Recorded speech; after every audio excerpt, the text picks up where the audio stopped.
Hey everybody, Jordan Leibel here with Pianote, and this is a great lesson for anyone who's just looking to get their feet wet at the piano. Let's look at this keyboard and try to make some sense of it.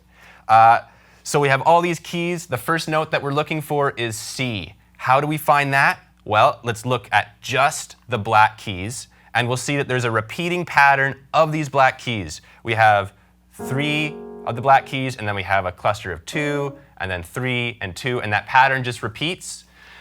So how do we find C with that pattern? Well, your C note is always going to be the one directly below the 2 black notes. So we got these 2 black notes here, and then we have C.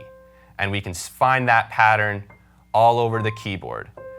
And the main note that we're looking for is middle C. It's the home base of every piano player. How do we find that? Well, we count from the bottom of the keyboard up 4 of these C notes. So we have 1, 2, 3, 4. And this guy right here is middle C. So between middle C and this higher C, we call that an octave. And in between an octave, we have 7 notes that make up a major scale. So we're just going to look at the white notes between middle C and this high C, and we're going to name each one and get an introduction to each one here. So we have C, and then the second note is D, and then we have E, and then we have F, G, A, B, and C. And that is a major scale sound. Get really familiar with it. You're going to hear it tons as you're learning the piano. So how do we play the major scale? We have 5 fingers on our hand, and we'll number each finger 1 through 5. So we have thumbs being 1, pointer fingers are 2, our middle fingers are 3, our ring fingers are 4, and our pinkies are 5. So when we're playing the C major scale in the right hand, we start with our thumbs, or finger 1, on C. And I'll walk up the scale motion and explain it along the way. So we have C, and then finger 2 plays D, finger 3 plays E, and then we want to cross our thumbs underneath our hand to get finger 1 on F. So just to recap, C, D, finger 3 on E, cross your thumb under to play F, and then you bring your whole hand over to play G with finger 2, A with finger 3, B with finger 4, and then our pinky is on that high note. So that's a major scale. What about a major sounding chord? How do we make those? Well, the major sounding chord sounds like this. When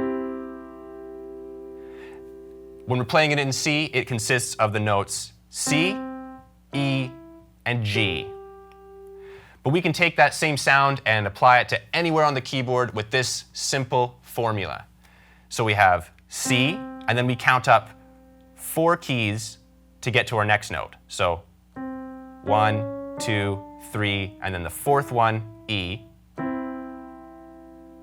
And then to get our last note in that chord, we want to count up 3 keys. So we go 1, 2, 3. So our bottom 2 notes of the chord are 4 keys apart, and our top 2 notes of the chord are 3 notes apart. And with that formula, you can make a major chord starting anywhere on the keyboard. And what about if you want to make a sad sounding chord? It's a really simple process too. It's kind of the opposite. So a sad sounding chord sounds like this. That's called C minor. And if you want to make a minor sounding chord, all you got to do is do this. Count up 3 notes between your bottom note and the middle one. So 1, 2, 3. And then you want to count up 4 from the middle note to the top note. 1, 2, 3, 4. So it consists of this sound and that sound, and together makes a minor sounding chord. So you can take that same formula and put it anywhere on the keyboard and make your major chords and your minor chords, regardless of where you are. Another cool thing you can do with chords is you can change the shape of them to change how they sound and feel. These are called chord inversions. So let's go back to that C major triad we learned earlier. Remember, it has the notes C, E, and G. But we can reorder those notes along the keyboard to change the sound of them. So what if we start with E in the bottom and we put the C on top? So we have E, G, C. Sounds brighter. And we can do that one more time here. We can start with G on the bottom, and then play C, and then play E on top. So we have the regular root position, basic C major triad.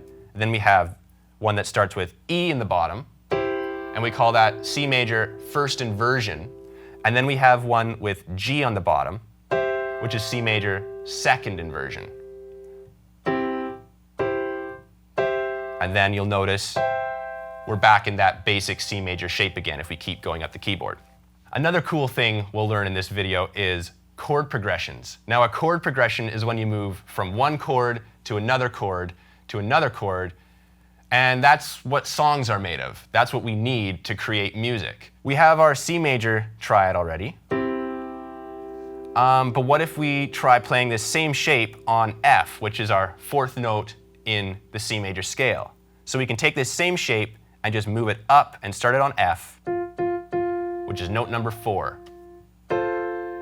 So we have C, and then we have F. And then we can move that up one more tone to the fifth note in the major scale, G. 1, 2, 3, 4, 5, G. And then we have the G chord if we take that same major triad shape. And that's 3 chords to play around with.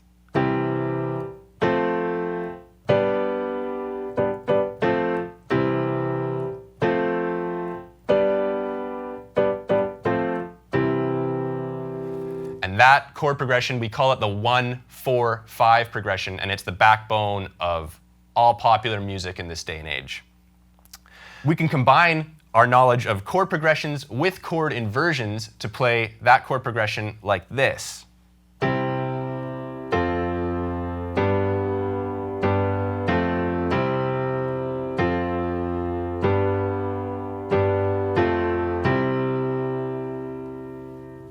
So we're just taking the same notes in each of those chords, but using chord inversions, we're reordering the notes to change how they sound. And notice how we barely had to move our fingers?